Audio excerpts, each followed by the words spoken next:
ఎంతగా నేను ఎదగగలను, ఎంతగా నేను ప్రయాసపడగలను అనే విషయాల్లో ఇంకా ముందుకు వెళ్ళటానికి ఆలోచింపజేయాలి.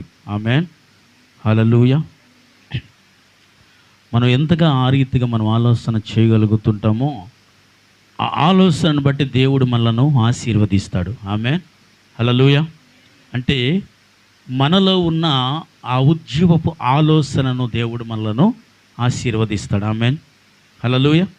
మనలో ఏ ఆలోచన దేవుని సన్నిధి కొరకు, పరిచర్య కొరకు అసలు ఏ ఆలోచన లేదనుకోండి, మనలను దేవుడు ఎలా మనలను ఘనపరుచుతాడు, దేవుడు మనల్ని ఎలా దీవిస్తాడు? దేవుడు మనలను ఆశీర్వదించటానికి చేయాల్సిన పనిలో మొదటి పని ఏంటో తెలుసా? దేవుడి పని కొరకు ఆసక్తి. ఆమె ఏముండాలి? ఆసక్తి ఉండాలి. ఆసక్తి అంటే దేనికి సాదృశ్యముగా ఉంటుంది అది? ఇప్పుడు పేతురు చెరసాలలో ఉన్నప్పుడు సంఘమంతా ప్రార్థించారు. దేనితోనో తెలుసా? ఆసక్తితో ప్రార్థించారని ఉంది. ఆమేన్. ఆసక్తితో వారు ప్రార్థించారు కాబట్టి బంధింపబడిన వారికి ఏమొచ్చింది? విడుదల కలిగింది.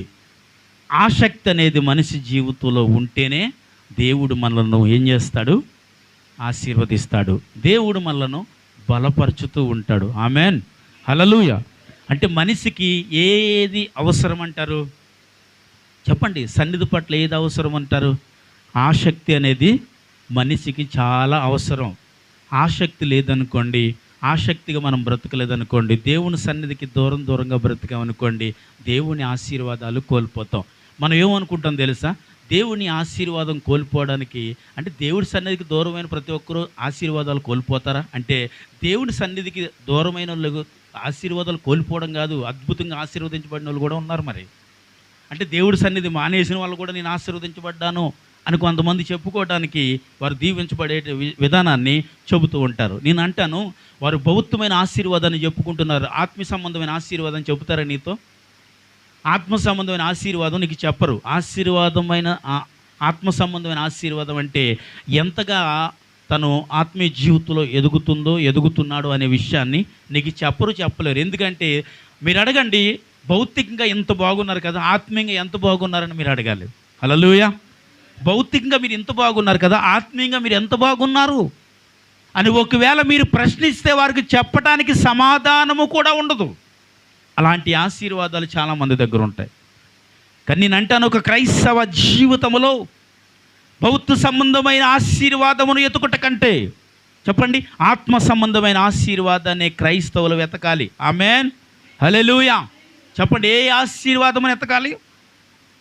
ఆత్మ సంబంధమైన ఆశీర్వాదము మనుషులకు కనపడదండి. ఇది కనపడుతుందా? మనుషులకి కనపడదు ఈ ఆత్మ సంబంధమైన ఆశీర్వాదము. ఎందుకంటే మీరు మోకరిస్తే తెలిసిపోద్ది ఎవరి జీవితాలు ఎలా ఉంటాయో. మీరు మోకరించి ప్రార్థన చేయగలిగినప్పుడు దేవుడు మీకు బయలుపరుచుతాడు. ఏమనిపిస్తుంది తెలుసు? అయ్యయ్యో, వారు ఆర్థికంగా చాలా బాగున్నారే, ఆర్థిక పరిస్థితులు అద్భుతంగా ఉన్నారే, కానీ ఆత్మీయ జీవితంలో ఏంటిలా ఉన్నారు అనిపించేటట్టుగా దేవుడు మీకే చూపిస్తూ ఉంటాడు. హల్లెలూయా, హల్లెలూయా. కాబట్టి నేను అంటున్నాను, లోక సంబంధమైన ఆశీర్వాదము కొరకు పోరాడక ఆత్మ సంబంధమైన ఆశీర్వాదం కొరకు ఆసక్తి కలిగి ఉండునుగాక. ఆమేన్. ఆత్మ సంబంధమైన ఆశీర్వాదం కొరకు ఏం చేస్తూ ఉండాలి? ఆసక్తితో ఉండాలి. ఆసక్తి ఏంటంటే, చిన్న ఉదాహరణ, ఫీల్ అవ్వక, నువ్వెంతసేపు అయింది వచ్చి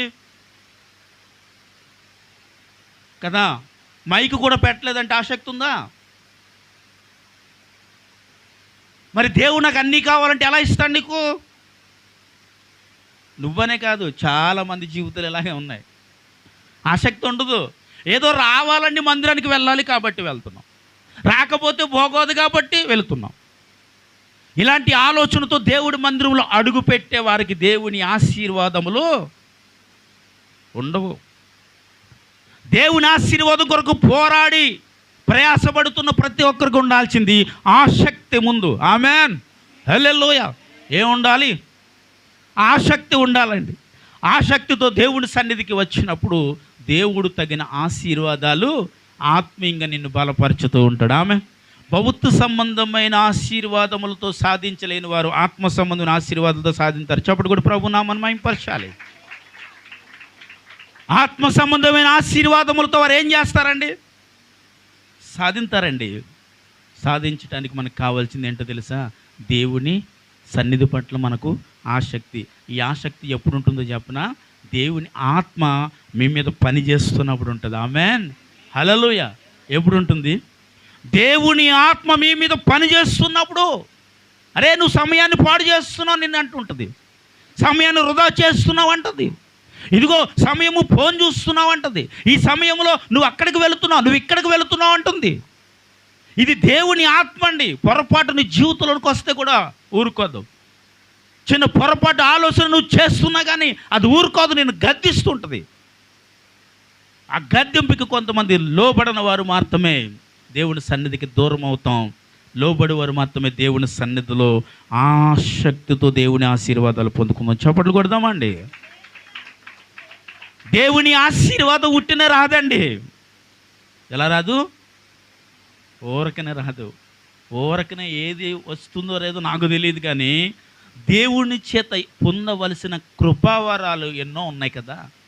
అందులో ఒక్కటైనా నువ్వు సాధించగలగాలంటే దేవుడి సన్నిధి పట్ల మనకు ఆసక్తి అనేది ఉండాలి. ఆ ఆసక్తి దేవుని ఆత్మ వలన అవుతుంది, కానీ ధనం వలన, బలం వలన, బలగం వలన ఏమి నీకు కాదు. చూడండి, లేఖనాలు సెలవిస్తున్నాయి. అపోస్తుల కార్యం 8వ అధ్యాయము 17వ వచనం. యోహానును వారి మీద చేతులుంచగా వారు పరిశుద్ధాత్మను. మరి ఆసక్తి అంటే ఇదే అంటాను నేను. ఒక్క నిమిషం, అక్కడ మైక్ అందిస్తే ఎంత బాగుంటుంది చదివే వాళ్ళకి. అపోస్తులు చేతులుంచుట వలన పరిశుద్ధాత్మ అనుగ్రహించబడెను.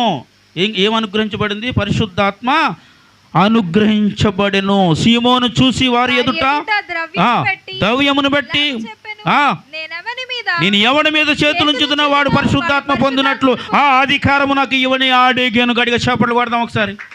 కొట్టమంటే కొట్టేయటమే.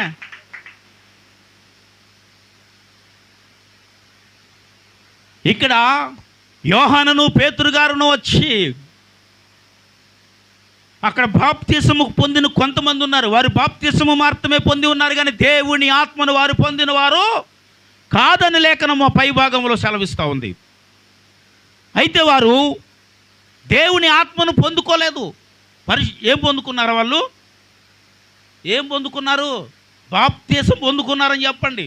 హల్లెలూయా, హల్లెలూయా. చూడండి, దాని పైకి వెళ్ళి చదువుతో మీకు అర్థం కాకపోతే ఒకసారి. మీరు వచ్చి వారి పరిశుద్ధాత్మను పొందవలెనని వారి కొరకు ప్రార్థన చేసిరి. అంతకు ముందు వారిలో ఎవని మీదను ఆయన దిగి ఉండలేదు. వారు ప్రభువైన యేసునామములో బాప్తిసము మాత్రమే. హల్లెలూయా, హల్లెలూయా చెప్పాలి. వారు అప్పుడు ఏం పొందున్నారయ్యా అంటే వారు బాప్తిసము మాత్రమే. ఇక్కడ మిమ్మల్ని ప్రశ్నిస్తున్నాను, ఎంతమంది బాప్తిసం పొంది ఉన్నాం? ఎంతమంది మీద దేవుని ఆత్మ దిగి ఉంది? బాప్తిసం పొందిన వాళ్ళందరి మీద ఏం లేదు. చూసారండి?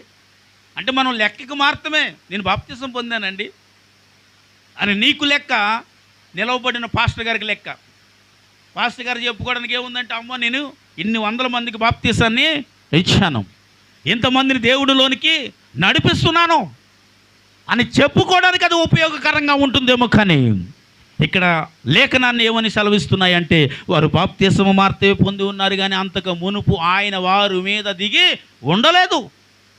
ఆయన దిగి ఉండలేదంటే దానికి అర్థం పరిశుద్ధాత్మ ఆయన వాళ్ళ మీద చెప్పరేంటి దిగి ఉండలేదు. హల్లెలూయా. అంటే వీరు ఎవరయ్యా? బాప్తిసం పొందారండి, దేవుడి సన్నిధిలో ఎదుగుతున్నారండి. ఎన్నేళ్ల నుంచి ఎదుగుతున్నావు? దేవుడి సన్నిధిలో ఎన్నేళ్ల నుంచి నువ్వు దేవుడి పని చేయటానికి వచ్చావు? ఎన్ని సంవత్సరాల నుండి దేవుడి సన్నిధిలో బాప్తిసం పొందావు? ఎన్ని సంవత్సరాల నుంచి దేవుడి సన్నిధికి వస్తున్నావు, వెళ్ళిపోతున్నావు? నేను అడుగుతున్నాను, ఇప్పుడు దేవుని ఆత్మ నీ మీద ఉందా? దేవుని ఆత్మ రావాలంటే ఏం చేయాలండి? అక్కడ సీమోన్ అనే వ్యక్తి ద్రవ్యమును తీసుకొచ్చి అక్కడ పెట్టి, ఇదిగో వారును నువ్వు చేతులుంచి ప్రార్థించినప్పుడు వారు ఏం పొందారు? దేవుని ఆత్మను. నేను కూడా ఎవరి మీదైనా చేతులుంచి ఇలా ప్రార్థించాను, ఆత్మ వాళ్ళ మీదకి దిగి వచ్చే వరం నాకు కావాలి. నీకు ఆసక్తి ఓకే, మంచిదే. కానీ దేని ద్వారా పొందాలనుకుంటున్నావు? దేని ద్వారా అండి? దేనితో పొందాలనుకుంటున్నావు? డబ్బులిచ్చి అడుగుతున్నాడు, అయ్యా పేతురు గారు ఆ భాగ్యం నాకు కూడా కావాలి. నువ్వు చేతులుంచి ప్రార్థించినప్పుడు వారు అల్లాడిపోతున్నారు, పరిశుద్ధాత్మతో కుమ్మరింపబడుతున్నారు. అది గొప్ప అధికారము. ఆ గొప్ప అధికారం ఎవరికి ఇవ్వబడిందంటే దైవజనుడైన పేతురు యోహానాలకు ఇవ్వబడింది. అది దేవుని కృపావరములు కదా.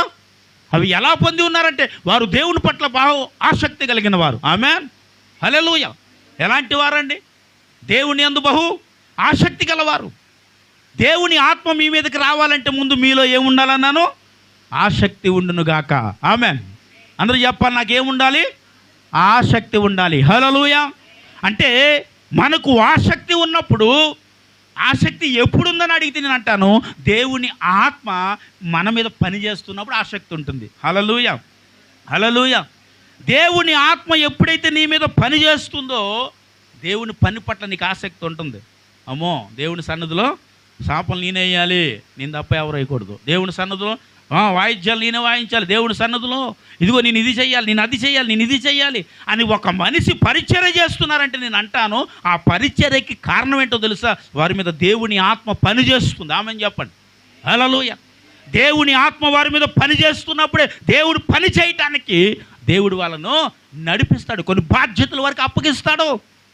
ఆ బాధ్యతలలో వాళ్ళు ఏం చేయబడతారంటే బహు ఆసక్తితో దేవుని సన్నిధిలో వాడబడతా ఉంటారు. హల్లెలూయా. ఇదిగో దేవుడి సన్నిధిలో లేరు వీరు, ఎందుకంటే వీరు బాప్తిసము పొందినవారు, కానీ దేవుని ఆత్మ అనేది ఎప్పుడు వారి మీద లేదంట. ఎక్కడ నుండో వారిని పిలిపించి, అయ్యా వీరేం పొందారు తెలుసా? రక్షణ పొందారు, వీళ్ళ మీద ఏమి లేదో తెలుసా? దేవుని ఆత్మ లేదు. ఒక్కరికి అవసరమైన మాటలు ఇవి. నేను అంటున్నాను, దేవుని ఆత్మ ఒక మనిషి మీద లేకుండా దేవుడు పని చేయటం అసాధ్యమైనదండి. హల్లెలూయా. నేను క్లారిటీగా చెప్పే మాట ఇది ఒక్కటే. ఎప్పుడెప్పుడు నువ్వు బాప్తిసము పొందావు? రోజులైనయో, నెలలైనయో, సంవత్సరాలైనయో తెలీదు నాకు, కానీ మీకు తెలుసు. దేవుని చేత, అయ్యా నేను రక్షణ పొంది 10 ఏళ్ళు అయింది, నేను రక్షణ పొంది 20 ఏళ్ళు అయింది, రక్షణ పొంది సంవత్సరం అయింది, నేను రక్షణ పొంది ఒక 10 నెలలు అయింది, అయ్యా రక్షణ పొంది ఒక వారమే అయింది అని మిమ్మల్ని మీరు అనుకోవచ్చు. నేను అంటాను, ఆత్మ పొంది ఎన్ని నెలలు అయింది? ఆత్మ పొంది ఎన్ని సంవత్సరాలు అయింది? ఎందుకంటే ఆత్మ కొరకు ఎందుకు అడుగుతున్నారు అంటే, కర్నేలు గృహముకు పేతురు గారు వచ్చినప్పుడు అక్కడ కూడి ఉన్న ప్రజలందరూ ఎవరండి? అక్కడ ఉన్నవారు అందరూ అన్య ప్రజలే. అయ్యా ఈరోజు దైవజనుడు పేతురు గారు మా ఇంటికి వస్తూ ఉన్నారు, మరి చిన్న పేదను పెట్టుకుంటున్నాం, ప్రతి ఒక్కరు రావాలి అని వెళ్ళి తన స్నేహితులకును తన బంధువులకును ప్రకటించుకున్నాడు. ఎవరు? అందరూ చెప్పండి. కర్నేలు ప్రకటించుకుంటే ప్రతి ఒక్కరు పాపం కర్నేలు గారి గృహానికి వచ్చారు. ఏంటో తెలుసా? ఎందుకంటే దైవజనుడు అంట ఏదో దేవుని మాటలు ప్రకటిస్తాడంట, విందాం అని. వాళ్ళకి ఏమొచ్చింది? అది లెక్క. ఆమె వాళ్ళకి ఏమొచ్చిందయ్యా అంటే ఆసక్తితో వారు వచ్చారు. ఆసక్తితో వారు వచ్చి కర్నెల ఇంట్లో కూర్చున్నారు. పేతురు గారు రాగానే కాళ్ళు మీద పడిన వ్యక్తి, గొప్ప అధికారంలో ఉన్నవాడే, కానీ అక్కడికి వచ్చినప్పుడు దేవుని మాటలు ప్రకటిస్తూ ఉంటే అక్కడ అన్యజనులందరూ ఏం చేస్తున్నారు చెప్పారు? భాషలు మాట్లాడుతున్నారు, ప్రవచించుచున్నారు. చెప్పడు కూడా ప్రభు నామాన్ని మహిమపరచాలి. మరి వారందరూ ఏం చేస్తున్నారు అంటే వారు భాషలు మాట్లాడేస్తున్నారంట. వారు బాప్తిసము పొందిన వారు కాదండి, వారికి బాప్తిసం లేదు, వారికి యేసుక్రీస్తు ప్రభు అంటే తెలియదు. యేసుక్రీస్తు ప్రభు అంటే ఎవరో తెలియకుండా దేవుని మాటలు వింటుంటేనే వారిపై దేవుని ఆత్మ సంచరిస్తుందంటే దానికి అర్థం ఏంటి? వాళ్ళలో ఏముంది? అందరూ చెప్పండి. ఆసక్తి ఉంది. ఆమెన్, ఆమెన్, హల్లెలూయా. ఏముందండి? ఆసక్తి ఉంది. అక్కడ ఏం చేయబోతున్నారో, ఏం చెప్పబోతున్నారో వినాలి.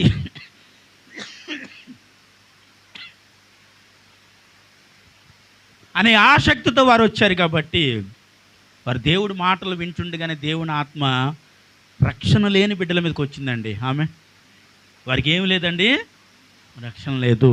రక్షణ లేని వారి మీదకి దేవుని ఆత్మ పనిచేస్తుంటే ఎవరు ఆశ్చర్యపడ్డారు? పేతురు గారు ఆశ్చర్యపడిపోయి, ఎందుకంటే వీరు సున్నతి పొందిన వారు, వీరికి రక్షణ అనేది, కానీ వీరు ఏం చేస్తున్నారు తెలుసా? భాషలతో మాట్లాడుతున్నారు. ఆ స్థలం అంతా దేవుడిని మహిమపరుచుతుంది.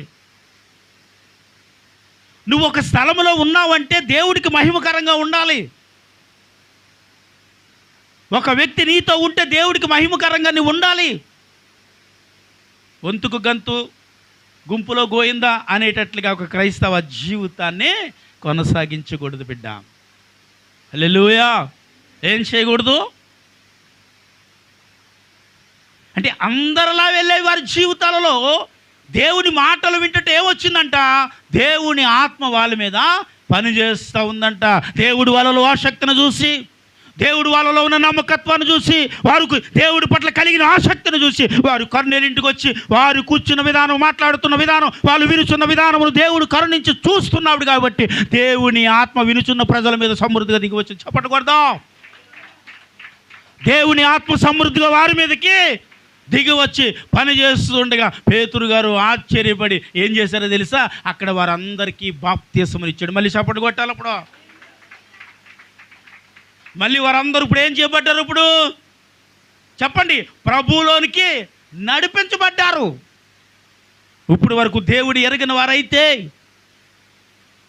దేవుని ఆత్మ వాళ్ళ మీదకి రాగానే దేవుని ఎరిగిన ప్రజలుగా మారిపోయి, దేవుని గుర్తించిన వారుగా, ఆయనని సొంత రక్షకునిగా అంగీకరించిన వారుగా మార్చబడిన ప్రజలను ఇక్కడ మనం చూస్తూ ఉంటుంటే, ఏళ్ల తరబడి రక్షణ పొంది ఇంకా దేవుని ఆత్మ పొందుకోక, దేవుని ఆత్మ నీ మీద పని చేయకపోతే ఆసక్తిని కోల్పోతావు, నమ్మకత్వాన్ని కోల్పోతావు, యథార్థతను కోల్పోతావు, పవిత్రతను కోల్పోతావు, పరిశుద్ధతను కోల్పోతావు. దేవుని ఆత్మ మన మీద ఉన్నప్పుడు చెప్పండి, దేనిని కోల్పోవు. ఎందుకో తెలుసా? నీ చుట్టూ దేవుని కంచె వేయబడుతుంది. ఆమెను చెప్పాలి. హల్లెలూయా. దేవుడు ఇష్టపడి వాడిని ఏం చేస్తాడండి? ఆయన దూతలను, కీర్తన 34లో ఉంటుంది ఏంటంట? ఆయన దూతలు నీకు కాపుదలగా పెట్టాడు. చప్పట్లు కొట్టాలి. మరి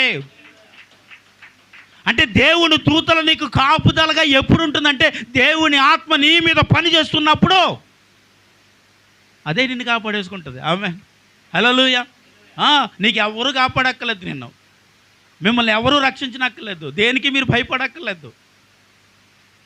దేవుని ఆత్మ మీ మీద పని చేస్తే ఎక్కడికి వెళ్తున్నా ఆయన నిన్ను కాపాడుకుంటాడు. ఆమెను చెప్పండి. ఎన్నో భయంకరమైన పరిస్థితులు గుంటా ప్రయాణం చేస్తూ అపోస్తులైన పౌలు గారు పడుతున్న ప్రతి శ్రమలోనూ దేవుని తనకి కాపుదల, తానుకు తాను కాపుదల కాదు కదా. భ్రష్టులను ఎప్పుడు గ్రహించారంటే దేవుని ఆత్మ లేనప్పుడు. అంటే మన భ్రష్టు జీవితము ఒకవేళ ఒక జీవితంలో ఒక మనిషిలో ప్రవేశించిందంటే అక్కడ ఏమి లేదని, ఇప్పుడు ఏమి లేదండి. దేవుని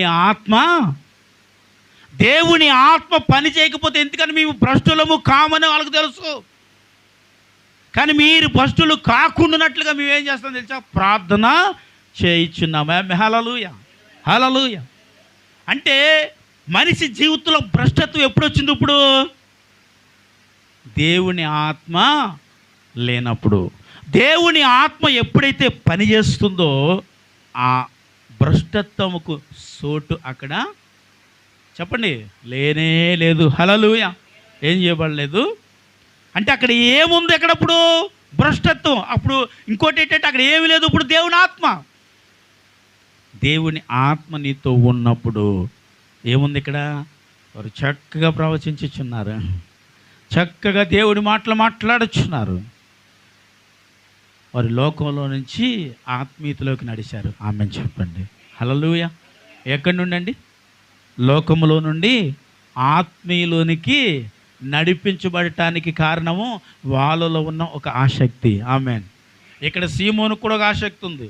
అందుకే డబ్బులు ఇచ్చి అంటున్నాడు, ఈ వరం నాకు కావాలి, అర్జెంటుగా నాకు ప్రార్థన చేస్తావా? నీ ఎండు నీతో నశించును గాక. హల్లెలూయా. దాని కిందకి వెళ్ళి చదువుదాం. అపోస్తుల కార్యంలో 18వ వచనం చదువుదాం. 19 నుంచి చదవండి. అపోస్తులు చేతుల నుంచి వల్ల పరిశుద్ధాత్మ అనుగ్రహించబడిన సీమోను చూసి వారి ఎదుట ద్రవ్యమును పెట్టి ఇలాగూ చెప్పాను, ఆ నేను ఎవని మీద చేతులుంచుదును వాడు పరిశుద్ధాత్మ పొందినట్లు ఈ అధికారము నాకు ఈయనని అడిగెను. అందుకు పేతురు, నీవు ద్రవ్యం ఇచ్చి దేవుని వరము సంపాదించుకొనినని తలంచుకొనుచున్నావు. నీ వెండి నీతో ఆమేన్. నీ హృదయము దేవుని ఎదుట సరైనది కాదు గనుక ఈ కార్యములో నీకు పాలు పంతులు లేవు. హల్లెలూయా చెప్పండి. దేవుని ఎదుట వరం నువ్వు పొందబోవడానికి కారణం ఏంటో తెలుసా? దేవుని ఎదుట నీ హృదయం ఎలా ఉంది? అందరూ చెప్దాం ఏమన్నాడు? నీ హృదయము దేవుని ఎదుట సరైనది కాదు. హల్లెలూయా. అంటే ఇప్పుడు దేవుని ఆత్మ మన మీదకి దిగిరాలేదు అంటే మన హృదయము సరిగా లేదనమాట. ఇలా చెబితే చాలామందికి ఇది కోపం వచ్చే విషయమే, కానీ ఇదే కరెక్ట్. హల్లెలూయా నిజమండి. ఎందుకంటే ఇలా చెబితే నా మీద ఇప్పుడు దేవుని ఆత్మ లేదు అంటే నేను ఆ హృదయం బాగోలేదా అని చాలామంది ఆలోచింపజేస్తారు. నన్ను క్షమించండి, ఒకవేళ వినటానికి ఇది భయంకరమైన ఇదే కరెక్ట్.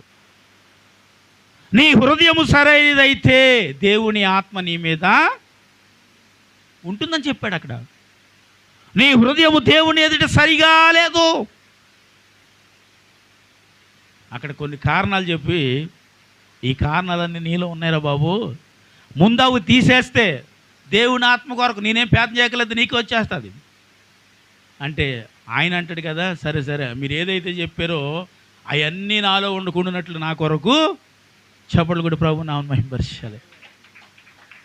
అబ్బా ఎంత గట్టి కొడుతున్నారమ్మా. దేవుడు ఓపిక బలాన్ని ఇవ్వలేదా? చప్పట్లు కొట్టినా కూడా ఆసక్తి లేకపోతే ఎలా? దేవుడు సమృద్ధిగా బలం ఇచ్చాడు, మంచి ఆరోగ్యం ఇచ్చాడు, చక్కని కుటుంబాలు ఇచ్చాడు, చక్కగా వెళ్తున్నాం వస్తున్నాం దేవుడి మందిరికి. ఎంతకన్నా ఇంకేం కావాలి నీకు? ఉన్న ఆరోగ్యాన్ని బట్టి దేవుని స్తుతించండి. ఆమేన్ హల్లెలూయా. ఇచ్చిన దాన్ని బట్టి ప్రభువునే స్తుతించండి. కొంతమందికి ఇచ్చినా సరిపోవట్లేదు. వద్దు అలా ఉండొద్దు. మనం ఎలా ఉండాలి? ఇచ్చిన దాన్ని బట్టి నాకు ఈ వరం కావాలి, నాకు బాబు ఆ వరం నేను ఇవ్వక్కలేదు, దేవుడే నీకు ఇచ్చును. ఎందుకంటే దేవుని ఎదుట నీ హృదయము సరిగా చూసుకొనవలెను. ఆమేన్ చెప్పండి. హల్లెలూయా. దేవుని ఎదుట ఏం చేయాలి? మన హృదయాన్ని సరిగ్గా చూసుకోవాలని చెప్పండి. హల్లెలూయా. దేవుని ఎదుట మన హృదయాన్ని సరిగ్గా చూసుకోవాలి. కాబట్టి 22వ వచనం చదువుదాం. ఇప్పుడు 22, 23, 24 వచనం వరకు కాకుండా చదివే ఈ నీ చెడుతనమును మానుకొని మారు మనస్సు నొంది ప్రభువును వేడుకొనుము. ఒకవేళ నీ హృదయ ఆలోచన క్షమింపబడవచ్చును. నీవు ఘోర దృష్టత్వములోను దుర్నీతి బంధకములోను ఉన్నట్లు నాకు కనబడదనని చెప్పెను. అందుకు సీమోను ఇలాగు చెప్పెను, మీరు చెప్పిన వాటిలో ఏదియు నా మీదికి రాకుండా మీరే నా కొరకు ప్రభువును వేడుకొనుడని చెప్పెను. అంతటా వారు హల్లెలూయా. చాలమ్మా చాలు, అయిపోయిందండి. ఇక్కడే దుష్టత్వమును పనికిరానివి పనికి మాలినవి ఏదైతే ఉన్నవో వాటన్నిటిని నీలో ఉన్నవని నాకు కనిపించుచున్నవి. కాబట్టి వాటిని ఒకవేళ నువ్వు తీసిన ఎడల వరమును నువ్వు పొందుదావంటే అవి నాలో లేకుండానట్లు, అవి నాలో నుంచి పోయినట్లు నీవే నా కొరకు ప్రార్థన చెయ్యి. చప్పట్లు కొట్టను మళ్ళీ.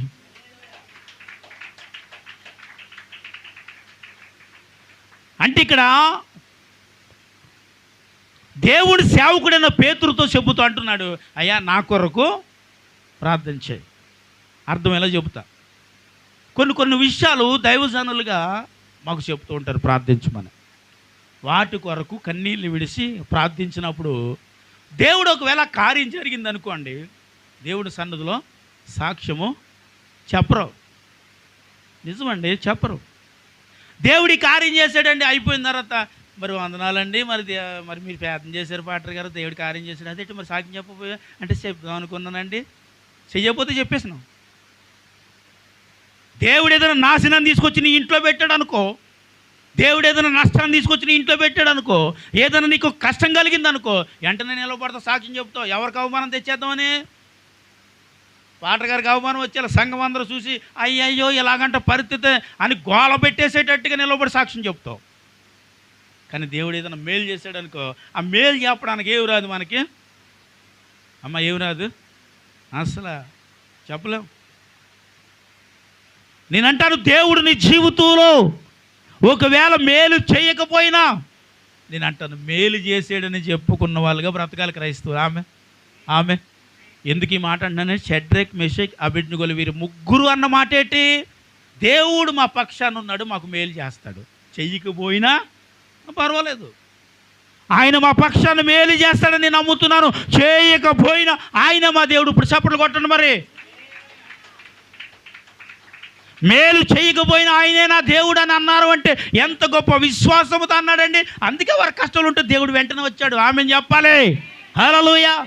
నీ జీవితంలో మేలు జరగలేదు, నీ జీవితంలో కష్టములో, బాధలో, ఇరుకులో, ఇబ్బందులో నువ్వు ఏడుస్తున్నప్పుడు దేవుడే ఒకవేళ నీ పక్షమును నిలవబడాలంటే ముందు శ్రమలో ఉన్నప్పుడు సాక్షిగా దేవుడికి నిలవబడు. అప్పుడు ఆ శ్రమలో దేవుడు నీకు తోడుగా ఉంటాడు. ఆమె హల్లెలూయా, హల్లెలూయా. దేవుడు నీకు శ్రమలో తోడు లేకపోవడానికి కారణం ఏంటంటే, ఏ విషయంలో సాక్ష్యం చెప్పమండి, అవమానపరిచే సాక్ష్యం చెప్పాలంటే మొత్తం ముందు నిలవబడతాం. అదే దేవుడికి మహిమ కలిగేది అయితే అందరూ వెళ్ళిపోక పాటగారి దగ్గరికి పర్సనల్గా వెళ్ళి మరి దేవుడికి కార్యం చేశాడంటే మళ్ళీ పక్కోడు కూడా వినబడదు నువ్వు సాక్ష్యం నువ్వు చెప్తే.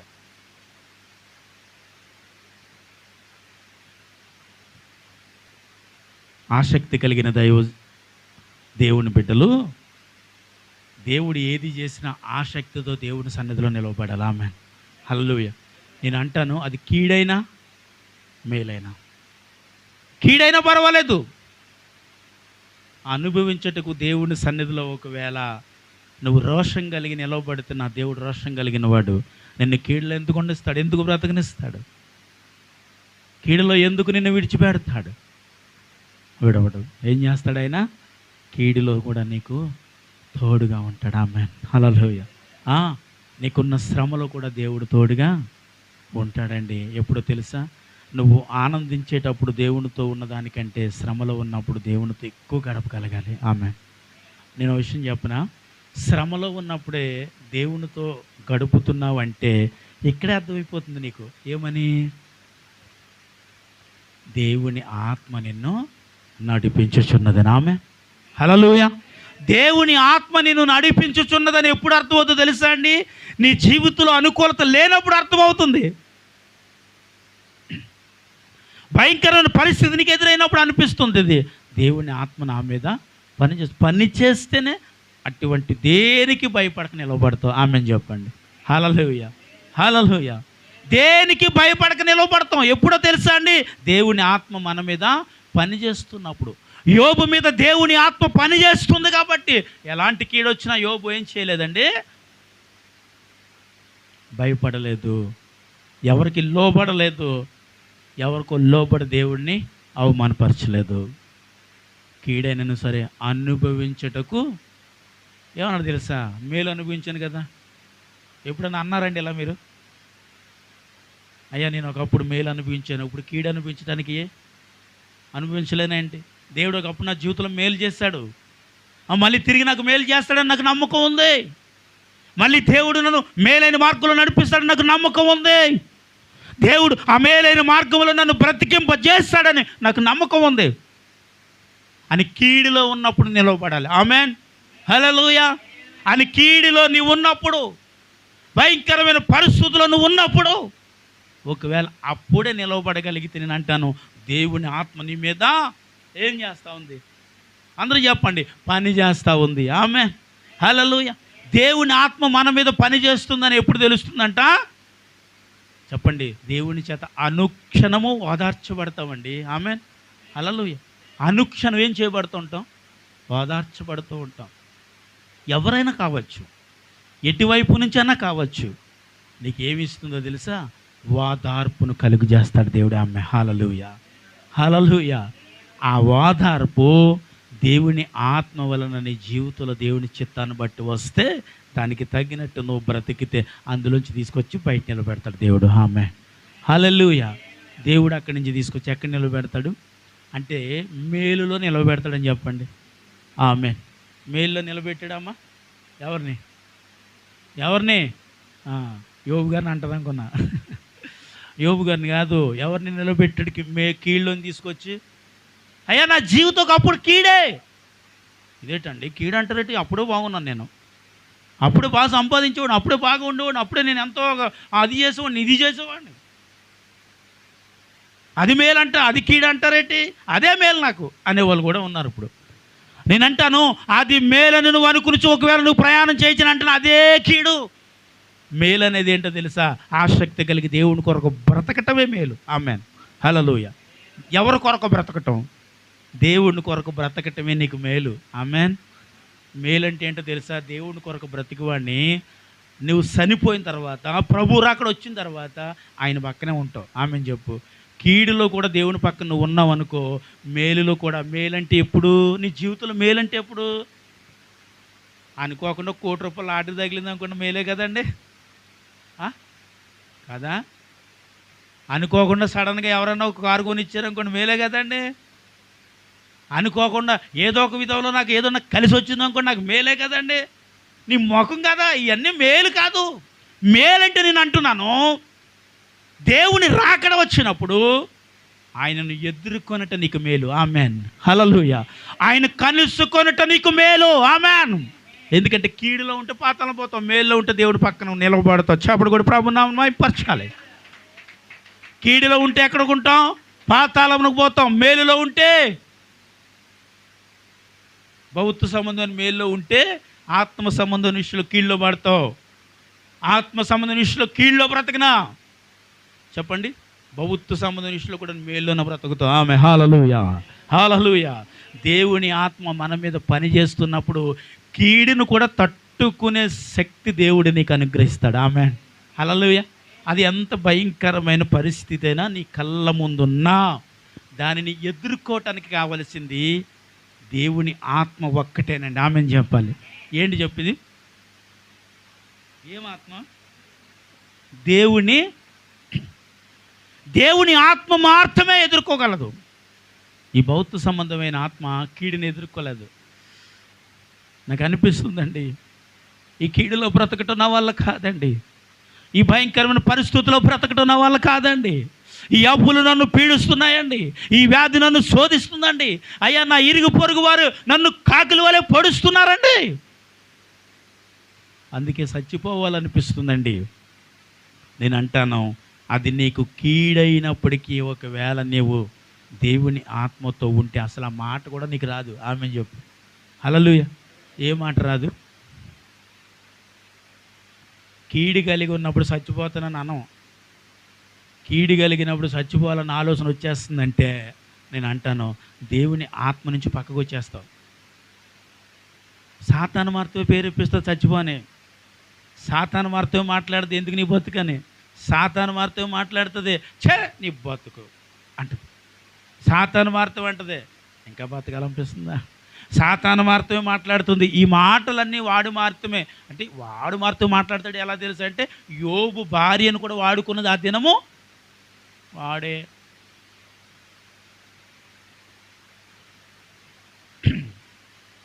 నేను అంటాను, దేవుని ఆత్మ ఒకవేళ నీ మీద పనిచేస్తుంది అనుకో, ఏమంటాం చెప్పండి? ఇప్పుడు ఏమంటాం అంటే, మేలుని అనుభవించిన నాకు కీడు అనుభవించుటకు నేను తగనా అంటాం. ఆమేన్ చెప్పండి. హల్లెలూయా, హల్లెలూయా. అంటే నీ జీవితంలో అలాంటి పరిస్థితులు ఎదురవుతున్నా నిలవబడవు. ఎప్పుడు నిలవబడాలి చెప్పనా? నేను దేవుని ఆత్మ నీ మీద ఉన్నప్పుడే నిలవబడగలవు. ఆమేన్. అందుకనే ప్రతి ఒక్కరూ రక్షణ పొందటం ఎంత విలువైనదో అలాగే దేవుని ఆత్మ పొందుకొనట అంతకంటే విలువైనదండి. క్రైస్తవ జీవితంలో దేవుని ఆత్మ లేకపోతే అసలు నువ్వు నా వాడు కాదంటున్నాడు. చూద్దాం మాట, చూద్దాం ఒకసారి. రోమపత్రిక 8వ అధ్యాయము 9వ వచనాన్ని ఒకసారి చదవండి. దేవుని ఆత్మ మీలో నివసించి ఉన్నాడలా మీరు ఆత్మ స్వభావము గలవారే గాని శరీర స్వభావము గలవారు కారు. శరీర స్వభావం గలవారు కారు. ఎవడైనను క్రీస్తు ఆత్మ లేనివాడైతే వాడు ఆయన వాడు కాడు. చెప్పండి, ఎవరు క్రీస్తు వారు కారు? ఆత్మ లేని వాళ్ళ. ఆత్మ లేకపోతే ఇక్కడ ఎందుకు ఉంటాం? నేను అన్నది నీ ఆత్మ కాదు, ఎవరి ఆత్మ? నీ ఆత్మ ఉంది కాబట్టి ఇక్కడ ఉన్నావు, లేకపోతే మట్టిలో ఉంటావు. ఎవరి ఆత్మ ఇది? దేవుని ఆత్మ లేనివాడు ఆయన వాడే. ఇప్పుడు దాకా పాటర్ గారు చెప్పింది అబద్ధం అనుకున్నారు కదా, మరి నిజమేనా? అంటే దేవుని ఆత్మ ఒకవేళ నీ మీద పని చేయలేదనుకో, నువ్వెవరు బిడ్డవు కాదు. ఏమండి, ఎవరు బిడ్డ కాదు? దేవుణ్ణి బిడ్డవు కాదంటే, ఇప్పుడు కాదంటే అయిపోతాను అనుకున్నట్టు భయంకరంగా ఉన్నారు మీరు. ఏం కాదు అంటే ఆయన ఆత్మ నీ మీద పని చెయ్యకపోతే ఆయన అంటున్నారు, ఇదిగో నీవు దేవుని బిడ్డవే కాదు. ఎంత ఖచ్చితంగా ఖండించి చెప్తున్నాడు చూడు పౌలు భక్తులు ఇక్కడ. ఇదే మాట నేను చెప్తే మీకు బాధ అనిపిస్తుంది, అక్కడ చెప్పినప్పుడు అక్కడ ఎంతమందికి బాధ కలిగి ఉంటుంది ఆయన బట్టి. అందుకేనండి బాబు, హింసించారు, కొట్టారు, రాళ్లతో భయంకరంగా, కొరడాలతో కొట్టారు, రాళ్లతో కొట్టారు, హింసించారు, భయంకరమైన శిక్షలు వేసేశారు. ఎందుకంటే ఆయన మాటలు వారికి ఎలా ఉన్నాయంట చెప్పండి, రాళ్ల దెబ్బ తగులుతున్నట్టు తగులుతున్నాయంట. అందుకనే ఇలాంటి వాడిని ఏం చేయాలి? సంపాలనుకున్నారు.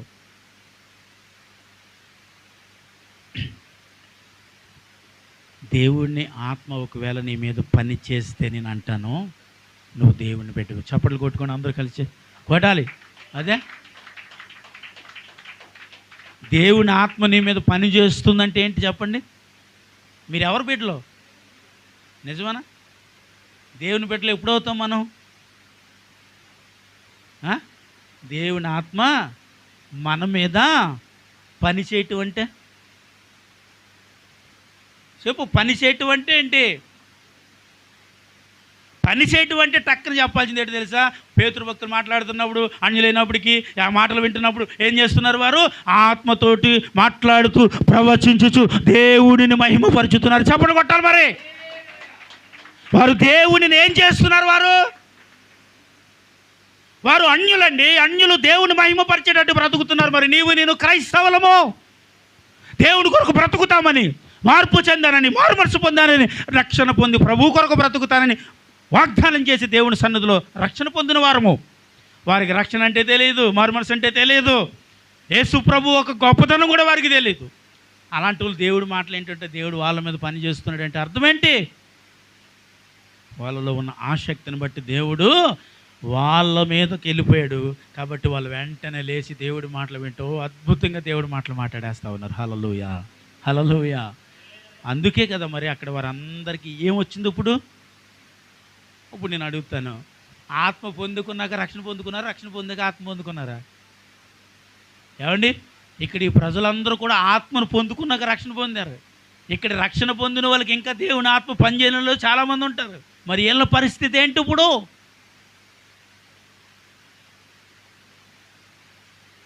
రక్షింపబడటం నీ జీవితంలో చాలా విలువైనది. కానీ అంతకంటే గొప్పది, అంతకంటే విలువైనది రక్షింపబడిన నీ మీద దేవుని ఆత్మ ఉండాలి. Amen, amen. ఏముండాలండి? దేవుని ఆత్మ లేకపోతే ఏమవుతామండి? దేవుని ఆత్మను కోల్పోయిన సంసోను ఏమయ్యాడండి? దేవుని ఆత్మను, దేవుని బలాన్ని, దేవుని శక్తిని కోల్పోయి విర్రవీగుతూ వేసేస్తాను, చంపేస్తాను, కొట్టేస్తానంటే ఏమయ్యాడండి చెప్పాలి? అప్పగించబడ్డాడు, బంధింపబడ్డాడు. బలాన్ని చూసి విర్రవీగితే దేవుని ఆత్మను కోల్పోయిన తర్వాత తన బలం కూడా తనకు సహకరించలేదు. తనకి సహకరించకుండా తీసుకెళ్ళి ఎవరి చేతులకి అప్పగించింది? శత్రువు చేతికి అప్పగించబడి కళ్ళు ఎర్రజెచ్చుతున్న గుడ్లు పీకేశారు. అంటే దేవుని ఆత్మ సహాయం లేకపోవటం వల్ల ఎవరికి చిక్కున్నాడు? ఎవరికి చిక్కుంది చెప్పాలి? చెప్పండి. దేవుని చేతులకి అప్పగించబడవలసిన వ్యక్తి దేవుని ఆత్మ లేకపోవటం వల్ల శత్రువు చేతులకు అప్పగింపబడ్డాడు. నువ్వు దేవుని ఆత్మ కలిగిన వ్యక్తి అయితే శత్రువు చేతికి నువ్వు చెప్పరండి అప్పగింపబడమో ఆమె చెప్పండి. దేవుని ఆత్మ కోల్పోయిన వారే శత్రువు చేతికి అప్పగింపబడ్డా లేదా? ఏమో అప్పగించబడ్డా? ఎవరి చేతులకి? శత్రువు చేతికి అప్పగింపబడ్డాడు. దేవుని ఆత్మను కోల్పోయాడని తెలియదు పాపం. ఏం తెలియలేదు? దేవుని ఆత్మను కోల్పోయానని తెలియక ఏదో చేద్దాం లేచాడు, కానీ ఏమీ చేయలేదు, బంధించి ఈశ్వరు పక్కన పడేశారు అంతే. హల్లెలూయా, హల్లెలూయా. అంటే నేను అంటున్న మాట ఏంటో తెలుసా? దేవుని ఆత్మ మన మీద ఉన్నప్పుడు నువ్వు బలహీనుడైనా సరే శత్రువు చేతులకి నువ్వు చెప్పండి అప్పగింపబడము. ఆమె చెప్పరండి, ఆమెనని చెప్పండి. శత్రువు చేతికి నువ్వేం చేయబడవు. ఎందుకో తెలుసా? దేవుని ఆత్మ సహాయము మనకి. పేతురు అప్పగింపబడ్డాడు శత్రువులకి, చెరసాలు తీసుకెళ్ళి పెట్టారు. నీకు తెలుసా? దూతలు రాత్రి వచ్చి తీసుకొచ్చి పేతుర్ని సమాజ మందిరం నిలబెట్టి దేవుడు వాక్యాన్ని బోధిస్తున్నాడు. పొద్దునే లేచి అన్నారా పేతుని తీసుకురండి, ఏం చేయాలి ఇప్పుడు? శిక్ష వేయాలి. వెళ్ళి చూస్తే పేతురు చెరసాలంతా ఖాళీగా ఉంది. ఎందుకో తెలుసా? తను దేవుని చేత నిలబడ్డాడు, దేవుని ఆత్మ చేత. కాబట్టి దేవుని దూతలు తనకు సహాయంగా వచ్చినాడు. చప్పట్లు కొట్టాలి మరి. దేవుని ఆత్మచేత నిలవబడేవారు, దేవుని చేత ఆత్మచేత వాడబడేవారికి దేవుని దూతలను దేవుడే కాపుదల పెడతాడు. ఆమె చెప్పండి. హల్లెలూయా, హల్లెలూయా. పోయిన చదువుదాం, 34వ కీర్తన చదువుదాం ఒకసారి. 34వ కీర్తన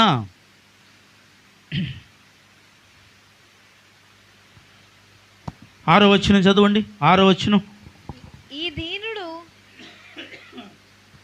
దీనుడు మొరపెట్టగా యెహోవా ఆలకించెను, అతని శ్రమలన్నిటిలో నుండి అతన్ని రక్షించెను.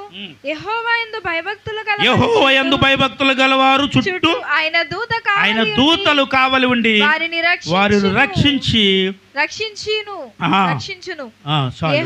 చాలు. ఎవరి యందు దేవుని దూతలు కాపుదలు ఉన్నాయో తెలుసా అండి? దీనుడు మొర్ర పెట్టగా యెహోవా. ఆ దీనత్వం ఎప్పుడు వస్తుందంటే దేవుని ఆత్మ మనలో ఉన్నప్పుడే దీనత్వం వస్తుంది. హల్లెలూయా. ఎప్పుడు వస్తుంది చెప్పండి? అంటే దేవుని ఆత్మకి ఏముంది? దీనత్వం ఉంది. సాతాను ఆత్మకి ఏముంది? అహంకారం, కోపం, భయంకరమైన ఆలోచనలు, భయంకరమైన మాటలు, భయంకరమైన తలాంపు కలిగి ఉన్నవాడు కాబట్టి వాడు అపవాదయ్యాడు. దీనత్వం కలిగిన వాడు కాబట్టి నా యేసుక్రీస్తు ప్రభు దేవుడయ్యాడు. చప్పుడు కూడా ప్రభు నామమును మహిమపరచాలి. ఆయన దీనము కలిగిన ఆత్మ కాబట్టి ఆయన ఆత్మ నీ మీద పనిచేస్తే నీకు దీనం ఉంటుంది. ఏముంటుంది అందరూ చెప్పాలి? ఏముంటుంది? దీనత్వం ఉంటుంది. దీనత్వం అంటే ఏంటి? ఇప్పుడే చెప్పాను కదా, దీనత్వం అంటే ఏంటి? తాగిన టీ గ్లాసు కూడా ఏం చేయాలా చెప్పండి? వంగలేక. నిజమే అండి, ఇప్పుడు తెలుస్తుంది. దీనత్వం లేనోడు అంటే ఏంటంటే నచ్చలేని కూరలున్న ప్లేట్లు బయటికి వెళ్ళిపోతూ ఉంటాయి. అంటే నీకు నచ్చలేని వస్త్రాలైనా ఏం చేయం? ధరించం. ఎవరికి లోబడం, దేనికి భయపడం. తల్లి అయితే ఏంటి, తండ్రి అయితే ఏంటి, అత్తగారు అయితే ఏంటి, మామగారు అయితే ఏంటి, ఎవరైతే ఏంటి, నాకు ఎవరంటారండి మాటలు? అమ్మా, దీనత్వం లేనివారనే మాటలు ఇవి. దీనత్వం ఉన్నవారు ఏం చేస్తారండి? ప్రతి ఒక్కరికి లోబడతారు. ఆమె చెప్పండి. నేను అంటాను ప్రతి ఒక్కరికంటే చిన్నవాళ్ళు కాదు, తాను మీద పెద్దవారైన ప్రతి ఒక్కరికి లోబడే ఉంటారు. వెదిరింపు సమాధానం, ఎదిరింపమైన ఆలోచనలు, వెదిరింపు తలాంపులు వారికి ఉండవు. ఎందుకంటే వారిలో దేవుని ఆత్మ పనిచేస్తారని అంటాను. దీనత్వం వారి పట్ల ఉండి చప్పుడు కూడా ప్రభు నామమును మహిమపరచాలి. వారిలో దీనత్వం ఉన్నదంటే నేను అంటాను దేవుని ఆత్మ వాళ్ళ మీద పనిచేస్తూ ఉంది. అందుకే దీనుడు మొర్ర పెట్టగా ఏం చేశాడండి చెప్పాలి? దీనుడు మొర్ర పెట్టగా యెహోవా ఆలకించును, ఆయన శ్రమలన్నిటిలో నుండి రక్షించును. యెహోవా భయభక్తులు గల వారు చుట్టూ ఆయన దూతలు కావలి ఉండి వారిని రక్షించును. చప్పట్లు కూడా ప్రభు నామమును మహిమపరచుదాం.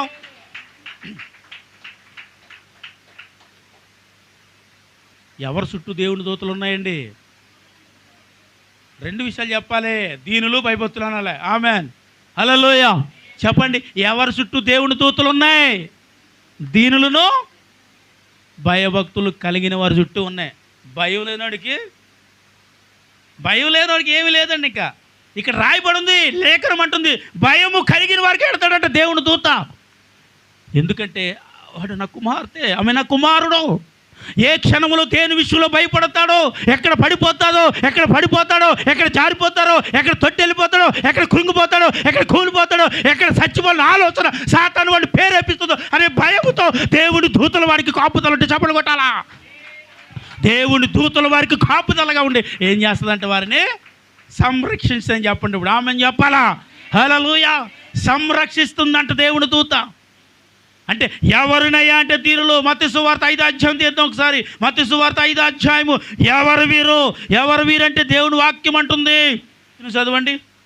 ఆత్మ విషయమై దీనిలైన వారు ధన్యులు, పరలోక రాజ్యము వారిది. మరి చప్పట్లు కొడదామా? కొట్టరండి, బలంగా కొట్టాలా. దేని విషయమై దీనులండి వీరు?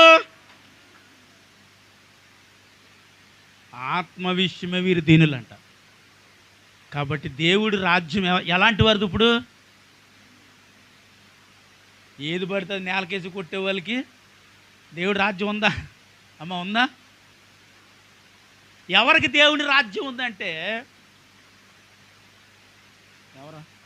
ఎవరికి దేవుని రాజ్యం ఉందంటే నేను ఒక విషయం చెప్తాను. నేను బ్రైన్ స్కూల్ ఒకటి ఉంది మన ఏలూరులో, అక్కడికి ప్రార్థన చేయడానికి మమ్మల్ని అప్పుడప్పుడు పిలిచేవారు. వాళ్ళు పిలిచినప్పుడు అక్కడికి వెళ్ళాం. ఆ రోజు ఒక పెళ్లి రోజు కార్యక్రమానికి ప్రార్థించడానికి రమ్మంటే వెళ్ళాము. వారు ప్రేమ విందు కార్యక్రమాలు చేశారు, ఏర్పాటు చేశారు. మేము ఏం చేస్తామంటే అలా కూర్చుని వెళ్ళగానే మాకు కూల్ డ్రింక్స్ ఇచ్చారు. వాళ్ళు కూల్ డ్రింక్స్ ఇస్తే కూర్చుని తాగుతూ ఉన్నాము. అది చాలా పెద్ద హాల్ కింద ఉందన్నమాట. ఆ కూల్ డ్రింక్స్ మేము తాగాము. అలాగే అందరికి కూడా కూల్ డ్రింక్స్ ఇస్తున్నారు. వాళ్ళు ఇస్తుంటే వాళ్ళందరూ కూడా కూల్ డ్రింక్స్ తాగుతున్నారు. మీకు తెలుసు కదా, బ్రైండ్లో అన్నానుగా, అంటే కళ్ళు వారికి కనిపించు. అయితే వాళ్ళందరికీ కూడా కూల్ డ్రింక్స్ ఇస్తే నేను తాగేసిన గ్లాసు కుర్చీ పక్కనే, మనం కూర్చున్న దగ్గర పెడతాం, నేను అక్కడే పెట్టా. వాళ్ళు ఏం చేశారంటే ఆ మూల ఎక్కడో కూర్చున్నాడండి ఆయన తాగి, ఆయన మామూలు మనిషి ఎలా నడుస్తాడో అలా నడుచుకుంటూ వచ్చి డస్ట్బిన్ మీద చెయ్యేసి ఆ గ్లాస్ అందులో వేసి మళ్ళీ ఎక్కడ కూర్చున్నాడు అక్కడికి వెళ్ళి కూర్చున్నాడు. ఈయన ఒక్కడే ఎలా ఉంటాడంటే అక్కడ 2-3 అలాగే లేచి వచ్చి ఆ గ్లాస్ డస్ట్బిన్లో వేసి వెళ్ళి కూర్చున్నారు. అది పనికొచ్చే గ్లాసు, వెండి గ్లాసో బంగారపు గ్లాసో కాదుగా, నలిపి పక్కన వాడేచ్చుగా. నాకు అనిపించింది వాళ్ళు చూడటానికి కంటి చూపు లేకపోయినా తడుంకుని వెళ్ళి గ్లాస్ అప్పుడు అక్కడేం పెడతాం లేదా మొఖమని అనుకున్న గ్లాస్ అక్కడే పెట్టకుండా వాళ్ళు ఎంత దీనత్వం. అప్పుడు నాకు అక్కడ అనిపించింది దీనత్వం అంటే ఇది. మనం చేయగలిగుండి కొన్ని చేయవండి, మనం చేయగలం. మనం తిన్న కంచం కూడా ఎక్కడ పెడతాం చెప్పాలి, ఎక్కడ తిన్నావు అక్కడే. మళ్ళీ ఎవరో వచ్చి అక్కడ ఆ కంచం నీకు తీయాల్సిందే. మరి వాళ్ళ బ్రెయిన్స్ అండి, వాళ్ళకు కళ్ళు లేవు. ఇప్పుడు చెప్పండి, నిజంగా వాళ్ళకి అది గుడ్డి వాళ్ళు. ఎవరైతే కంచం కూడా తీయమో, గ్లాస్ అయితే తీయమో, మనం ఏదో చేయవలసిన పని కూడా చెయ్యం కదా, మనమే గుడ్డోళ్ళం. దీనత్వం అంటే అంత దూరం నడుచుకుంటూ వచ్చి డస్ట్బిన్ ఎత్తుక్కుని అందులో వేసాడు చూసావు. అప్పుడు అనిపించింది నేను కూడా లేచి గ్లాస్ అందులో వేసుకోవాల్సిందని. హల్లెలూయా. మనకు అనిపిస్తుందండి మంచి పని చేస్తున్న వాళ్ళని చూస్తే మంచి చేయాలని. అందుకే దుష్ట సాంగాసం మంచి నడవడుకును చెడిపేస్తుంది. మంచోళ్ళతో తిరుగు బాగుపడతావు, చెడ్డోళ్ళతో తిరక్కో చెడిపోతావు. వాక్యం అంటుంది మంచివారితో స్నేహం చేయి, మంచివారితో తిరుగు, మంచివారితో ఉండు. యేసుక్రీస్తు ప్రభు కూడా చెడ్డవాళ్ళతో కూడా తిరిగారు మాట. అలాగని చెడ్డవాడిగా అయిపోయాడు యేసుక్రీస్తు ప్రభు అని చాలామంది ప్రశ్నిస్తారండి. ఊరుకోండి సార్, మంచోళ్ళతో తిరిగితే చెడ్డోళ్ళని ఎప్పుడు బాగు చేద్దాం, చెడ్డోళ్ళకి ఎప్పుడు సువార్త అందిస్తాం, అయ్యయ్యో చెడ్డోళ్ళతో స్నేహం చేయకపోతే ఎలా అని సువార్త ప్రకటిస్తానని వెళ్ళి సువార్త కూడా అందలేని స్థితిలో జారిపోయి పడిపోయిన వాళ్ళు ఉన్నారు. నిజమండి. ఇంక ఈడికి సువార్త చెప్పడానికి మళ్ళీ ఎవడో పోవాలి ఇంకా. ఎందుకంటే మంచి సావాసం చేయి, వారితో నువ్వు మంచి చేయి, వారితో ఉండు, వారితో తిరుగు, పర్వాలేదు. చెడ్డ సావాసం ఉన్న వాళ్ళతో నువ్వు తిరిగితే ఒకవేళ నేను అంటాను ఖచ్చితంగా వాడి వల్ల కాదు పాటర్ గారు, నన్ను ఏం చేయలేడు. ఇంతమందిని చూశానండి అలా చెప్పి ఈ రోజు లోకంలో బ్రతుకుతున్నారు. ప్రసాద్ గారు అక్కడ కాదు, దేవునికి స్తోత్రం, హల్లెలూయా. లోకంలో బ్రతుకుతున్నారంటే బయటికి చూస్తున్నారు ఏంటి, లోకం అంటే అదే. కానీ ఎక్కడ లేరు. ఎక్కడున్నారు వాళ్ళు? సవాలు ఇచ్చారు నా మీద. అయ్యా అలాంటి వాళ్ళతో తిరగటం నీకు మంచిది కాదు, అలాంటి వాళ్ళతో ఉండటం నీకు మంచిది కాదు, ఒకవేళ మార్చగలిగితే త్వరగా మార్చే ప్రయత్నం చేయ, లేదంటే అలాంటి వాళ్ళు కట్ చేశానంటే అవి లేదండి నేను అలాంటి వాటికి భయపడినండి. అయ్యి బాబోయ్ నన్ను ఎవరేం చేయలేరండి. దేవుడు అనుక్షణము నన్ను ఏం చేయించున్నాడు? ఆయన దూతలు నాకు కాపుదలు ఉన్నాయండి. కీర్తన 34 చెప్పేస్తాడు నాకు. కానీ ఏం చేశాడు చెప్పండి సార్? ఏమైపోయాడు? సంసోల్లాగా బంధింపబడి, అప్పగించబడి, ఆత్మను కోల్పోయి, దీనత్వంలో బ్రతకవలసిన తాను పాపంలో పడిపోయి చెడిపోయి ఏమయ్యారంట చెప్పండి? దేవుని ఆత్మను పూర్తిగా ఏం చేద్దామని వెళ్ళావంటే దేవుని ఆత్మను వాళ్ళకి ఇవ్వాలని వెళ్ళి ఏం చేశాడంట? వాళ్ళ మీద ఉన్న దేవుని ఆత్మను కూడా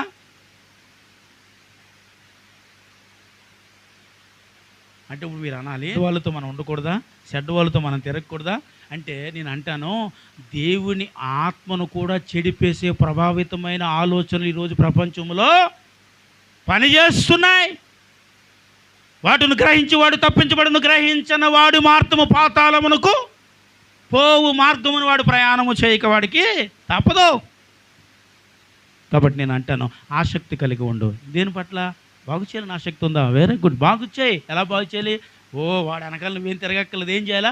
మోకరించి కన్నీళ్ళు విడిచి ప్రార్థించి మారిపోయి నీ సన్నిధిలోకి వచ్చేస్తాడు. చెప్పడు కూడా ప్రభు నామమున మహిమపరచాలి. చేయాల్సింది ఇదే. అబ్బాయి అది కాదు, అలా చుట్టూ తిరుగుతూ ఉంటాం.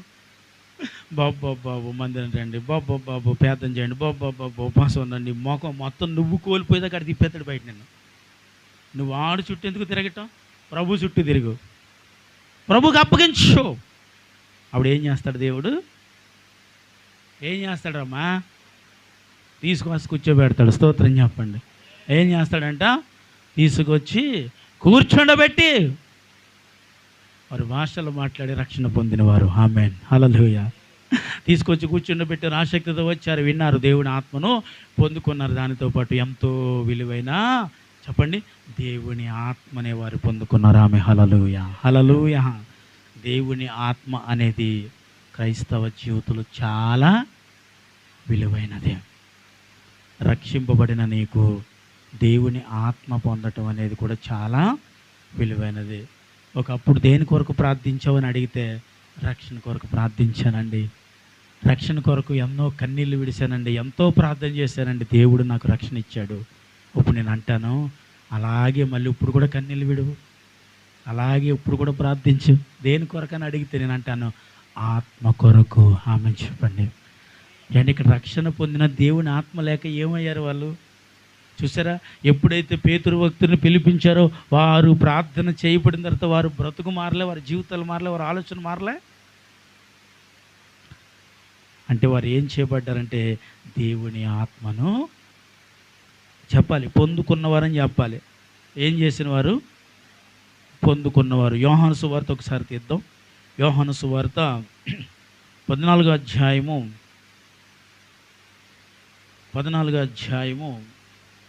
16వ వచనం ఒకసారి చదవండి. నేను తండ్రిని వేడుకొందును, మీ యొద్ద ఎల్లప్పుడూ నుండుటకై ఆయన వేరొక ఆదరణకర్తను, ఆయన సత్యస్వరూపియగు మీకు అనుగ్రహించును. లోకము ఆయనను చూడదు. చాలా అప్పుడు 18వ వచనం చదవాలి. 18వ వచనం. అనాథలునగా విడువను, మీ యొద్దకు వత్తును, కొంతకాలమైన తర్వాత లోకము నన్ను మరి ఎప్పుడును చూడు. చాలమ్మా. ఇక్కడ ఏమంటున్నాడు? ఇప్పుడు ఎన్నాడు మిమ్మల్ని నేనేం చేయను? అనాథలుగా విడిచిపెట్టడు. ఎన్నిసార్లు అని ఉంటామండి, నాకెవరూ లేరండి, నా కుటుంబమే నాకు అనుకున్నానండి, నా భర్తే నాకు అనుకున్నానండి, నా భార్య నాకు అనుకున్నా, నా బిడ్డలే దైవం అనుకున్నానండి, ఇంకా వీళ్ళ తప్ప ఎవ్వరు లేరనుకున్నానండి, నేను అనాథిని అయిపోయానండి. ఇదిగో అనాథిని అని అనుకున్న ప్రతి ఒక్కరితో దేవుడు మాట్లాడుతున్నాడు. మిమ్మల్ని అనాథులుగా నేను విడిచిపెట్టను. చెప్పండి కూడా ప్రభు నామమున మహిమపరచండి. చెప్పండి, అనాథి అని అనుకున్న వారికి ఎవరున్నారు ఇక్కడ? ఆమెను చెప్పండి. ఎవరున్నారండి? ఎప్పుడైనా అనిపించిందా నేను అనాది జీవితం బతుకుతున్నాను ఛీ అనిపించలేదా? మీకేంటండి బాబు, మలేషియాలో కూతురు వాళ్ళు క్యాష్ పంపిస్తున్నారు, ఫోన్లు పంపిస్తున్నారు, మీకు ఎందుకు అనిపిస్తుంది అలాగా? దేవునికి స్తోత్రం, హల్లెలూయా. అందుకే 3 వారాలకి 4 వారాలకి 2 నెలలకు ఒకసారి వస్తున్నారు మీరు. హల్లెలూయా, హల్లెలూయా. అంటే అనాది అని ఎప్పుడు అనిపించిందంట? ఎప్పుడు అనిపించిందండి? ఎవరు నేను ఇంట్లో పట్టించుకోలేనప్పుడు అనిపిస్తుంది కదమ్మా. నిన్ను ఎవరు లెక్క చేయట్లేదు అనుకో అనిపిస్తుంది. ఎవరు నీతో మాట్లాడట్లేదు అనుకో అనిపిస్తుంది. ఎవరు నిన్ను పట్టించుకోవట్లేదు అనుకో అనిపిస్తుంది. ఎవరు నిన్ను చూడట్లేదు అనిపిస్తుంది. అన్నీ కోల్పోయినప్పుడు ఏమనిపిస్తుంది తెలుసా? అన్నీ ఉన్నప్పుడు బాగున్నాను, అన్నీ కోల్పోయేప్పుడు నేను ఎలా ఉన్నాను తెలుసా? అనాదిగా ఉన్నాను. అలా అన్నవారు అందరికీ దేవుడు అంటున్నాడు, మిమ్మల్ని నేను అనాథులుగా విడిచిపెట్టను. ఆమె హల్లెలూయా. చెప్పండి, క్రైస్తవులు అనాథులా? ఏమండి, ఆయన మాట అన్నది వాళ్ళ శిష్యుల కోసం, నీ మోకమేం కదా అక్కడ అన్న మాట మనందరికీ వర్తిస్తుంది బిడ్డ. చప్పుడు కూడా ప్రభు నామాన్ని మహిమపరచాలి. నీవు అనాథువు ఎన్నడూ కాదు. నువ్వు నీ బిడ్డలు ఉంటేనే, నీ భర్త ఉంటేనే, నీ భార్య ఉంటేనే, నా కోడలు ఉంటేనే, నా కొడుకు ఉంటేనే, నా కూతురు ఉంటేనే అని మీరు అనుకుంటే నేను అంటున్నాను, వాళ్ళు ఎవరు ఉన్నా లేకపోయినా, వాళ్ళు ఎవరు నిన్ను పట్టించుకోకపోయినా నా దేవుడు నిన్ను పట్టించుకుంటున్నాడుగా. నా దేవుడు నిన్ను చూచుతున్నాడుగా. నా దేవుడు నీతో మాట్లాడుతున్నాడుగా. నువ్వు అనాథు అని అనుకుంటే దేవుడు అంటున్నాడు, నువ్వు ఎన్నడూ అనాథవు కావు. ఆమె హల్లెలూయా. నువ్వెన్నడేం కాదు, అనాథులుగా మిమ్మల్ని విడిచిపెట్టనన్నాడు ఆయన. నేను మిమ్మల్ని అనాథులుగా వదిలేను. ఒక్కొక్కసారి నాకు ఎప్పుడైనా ఇలాంటి ఆలోచన వస్తే వెంటనే ఆ వాక్యం చదువుకున్నప్పుడు అనిపిస్తుంది, ప్రభువా నేను అనాథని. ఒకప్పుడు నాకేమనిపించేది అంటే, లోకంలో బ్రతికినప్పుడు నాకేంటి స్నేహితులు ఉన్నారు, ఏదైనా ఆపదంటే పరిగెత్తి వచ్చేస్తున్నారు. నాకేంటి డాడీ ఉన్నాడు, అమ్మ ఉంది, అందరూ ఉన్నారు, బంధువులు ఉన్నారు, స్నేహితులు ఉన్నారు, ఏదైనా ఆపదంటే అందరూ పరిగెత్తి వచ్చేస్తున్నారు. యేసు ప్రభుని అంగీకరించిన తర్వాత వాళ్ళు ఎవరు రావటం మానేశారు, వాళ్ళందరూ పట్టించుకోవటం మానేశారు, వాళ్ళందరూ సీదరించారు, చీ అన్నారు, అవమానపరిచారు. యేసు ప్రభుని నమ్ముకున్నానని ఎవ్వరూ రాలేనప్పుడు అనాదిగా మిగిలాను. నా జీవితంలో అనాదిగా మిగిలినప్పుడు నేను అనుకున్నాను, అప్పుడు అనిపించింది నాకు, ఈ అనాది జీవితం వేస్ట్, ఇలా బ్రతకటం వేస్ట్. ఎందుకో తెలుసా? ఇంతమందిని ఒక్కసారి కోల్పోయి అనిపించింది అనాథన అయిపోయినా. నిజంగా చెప్పనా, పరలోకపు తండ్రి మనతో ఉన్నని చెప్పు మనం ఎప్పుడు అనాథలం కావండి. ఆమెన్, హల్లెలూయా. పరలోకపు తండ్రి మనతో ఉన్నంత వరకు మనము అనాథలం ఎప్పుడు కాదు. ఎప్పుడైతే దేవుని పరిచర్లోకి వచ్చానో నేను అనాథనిగా బ్రతుకుతున్నాననే ఆలోచన మళ్ళీ ఎప్పుడు నాకు రాకుండా దేవుడు నాకు ఎంతమందిని ఇచ్చాడు. దేవునికి స్తోత్రం చెప్పండి, హల్లెలూయా. అనేది ఎప్పుడు మళ్ళీ అనిపించలేదు నేను అనాథగా బ్రతుకుతున్నానని. ఈ మధ్యకాలంలో నాకు అప్పుడప్పుడు అనిపిస్తూ ఉందేమో, కానీ ఎందుకంటే సంఘమును పరిస్థితిని చూసి, నాకు బయట నుంచి వచ్చిన కొన్ని అవమానాలు చూసి నాకు అనిపించేది, మళ్ళీ నా జీవితం మళ్ళీ ఒంటరి జీవితం అయిపోయింది, నా బ్రతుకు మళ్ళీ ఒంటరి బ్రతుకు అయిపోయింది. నన్ను పట్టించుకునేవారు, నన్ను ఆదరించేవారు లేరు, బాగున్నావా అని అడిగేవారు కూడా నాకు లేరు అని ఒక్కొక్కసారి ఏడుపు వస్తే నాకు ఆ వాక్యం అంటుంది, నువ్వు అనాథివి కావు. అది దేవుడి వాదార్పు. మనిషి వాదార్పు కంటే మించిన వాదార్పు దేవుని వాక్యం. అది మనల్ని వాదారిస్తే మనకి కొండంత బలం వస్తుందండి. ఆమెను చెప్పండి, ఎంత బలం వస్తుంది? కొండంత బలం. అన్నీ కోల్పోయినప్పుడు దేవుడు వచ్చి, బిడ్డ భయపడకరా, నేనున్నా, ఎలాంటి పరిస్థితులు అయినా సరే నీకు నేను సహాయకుడిగా ఉంటానని దేవుడు నీతో అన్నాడు అనుకో, ఎలా ఉంటుంది? ఎలా ఉంటుందిరా? చాలా సంతోషంగా ఉంటుంది. ఇదే మాట మనకి మనుషులు చెప్పినప్పుడు ఆనందపడ్డాం కదా, మరి దేవుడు చెప్పేటప్పుడు ఎందుకు ఆనందించు?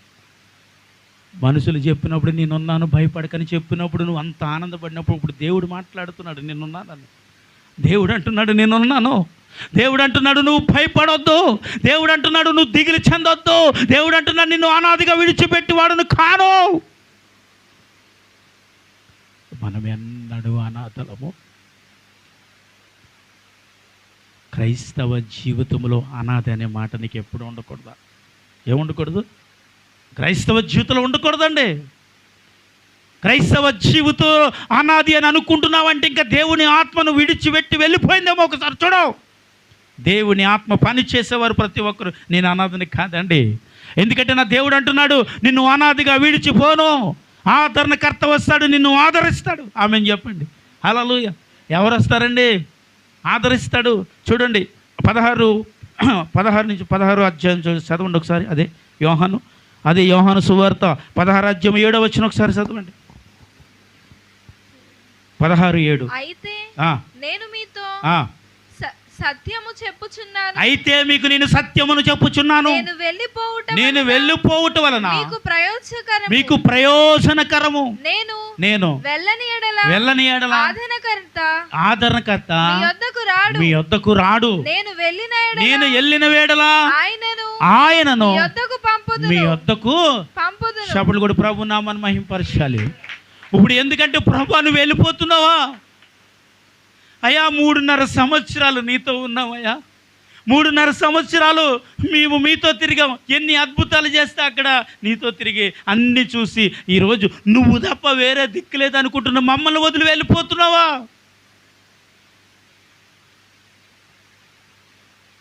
నీ జీవితంలో చిన్న చిన్న వాటిని బట్టే నేను అనాథని అయిపోయానండి, నాకు ఎవరూ లేరండి, నన్ను విడిచిపెట్టేశారండి, నన్ను వదిలేశారండి, నన్ను అవమానపరిచారండి, నన్ను నిందించేస్తున్నారండి, నన్ను అలా అంటున్నారు, నన్ను ఇలా అంటున్నారు అనేసి చిన్న చిన్న విషయాలలోనే నీకు ఎంత దుఃఖం కలిగితే 3.5 సంవత్సరాలు క్రీస్తుతో పని చేస్తున్నప్పుడు క్రీస్తు అంటున్నాడు నేను వెళ్ళిపోతున్నాను.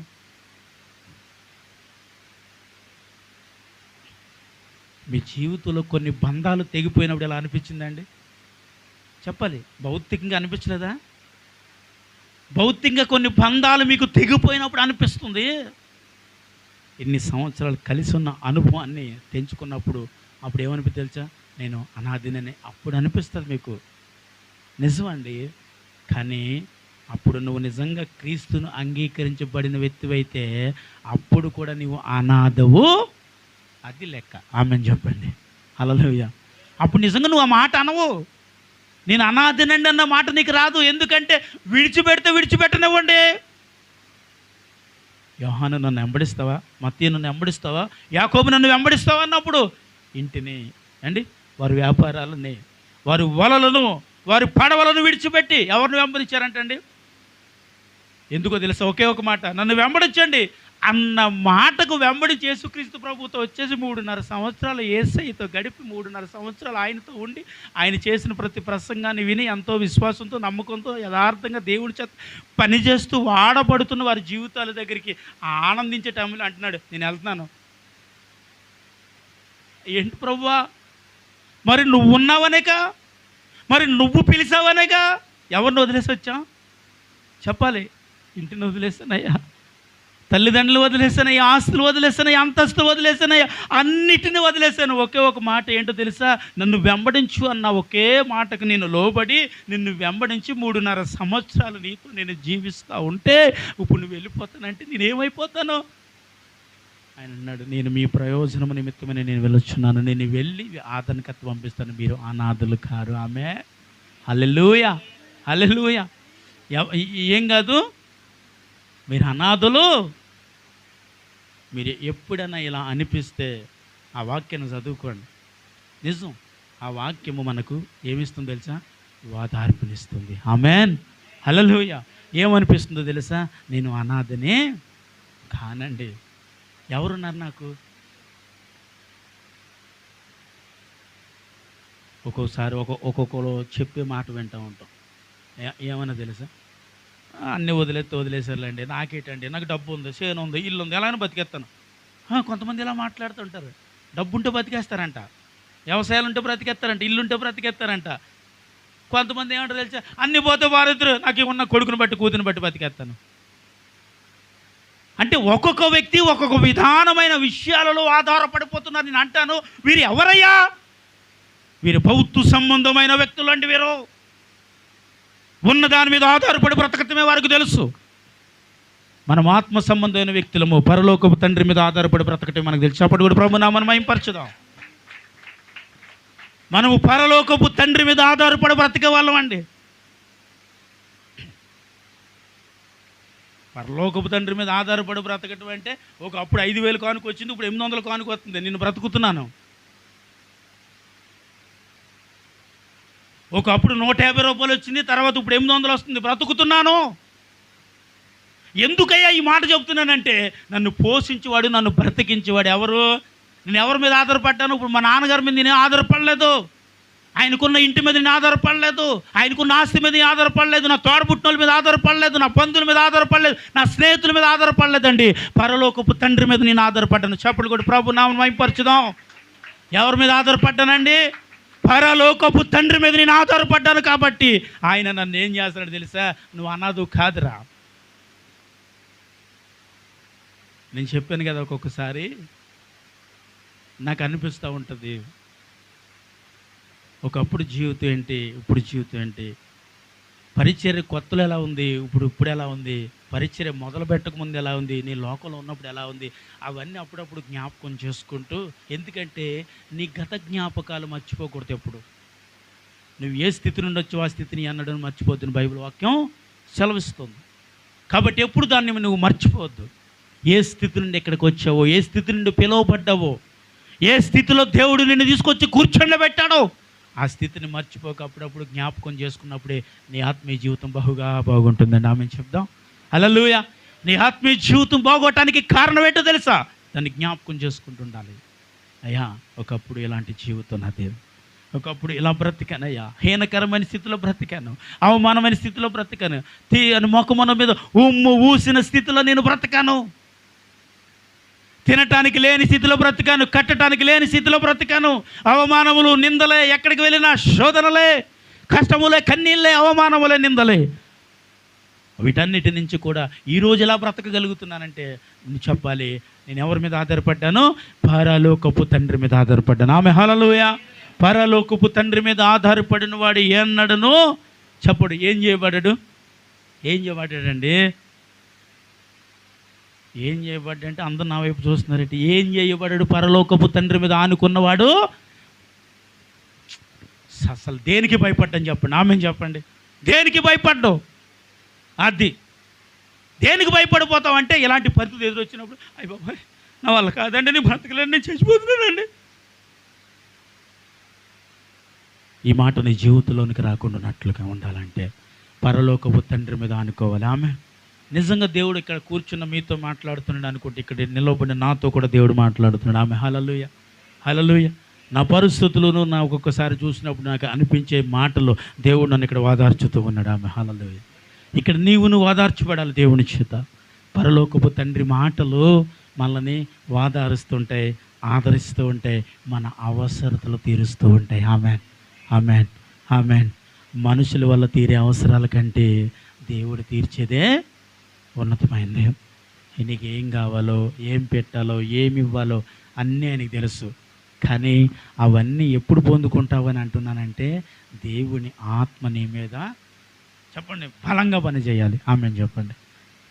ఒకవేళ ఇప్పుడు వరకు దేవుని ఆత్మ నీ మీద పని చేయకపోతే, దేవుని ఆత్మ నాలో ఒకవేళ ఇంకా ఏదో లోపం ఉందండి, ఏదో తెలియని వ్యతిరేకత ఉందండి, ఏదో తెలియని శాపం నన్ను పనిచేస్తూ ఉందేమో అండి, ఏదో తెలియని పరిస్థితులు నా మీద పనిచేస్తున్నాయండి, అందుకే నేను దేవుని ఆత్మని ఇంకా నేను పొందలేకపోతున్నాను, దేవుని ఆత్మను పొందుకోలేకపోతున్నాను అనుకుంటే, దేవుని ఆత్మను పొందుకోవటానికి నువ్వు చేయాల్సిన కొన్ని విషయాలు ఉన్నాయి తెలుసా? దేవుని ఆత్మ పొందడానికి ఏం చేయాలో తెలుసా? చూద్దాం. అపోస్తుల కార్యం మొదటి అధ్యాయము 4వ వచనం ఒకసారి చదవండి.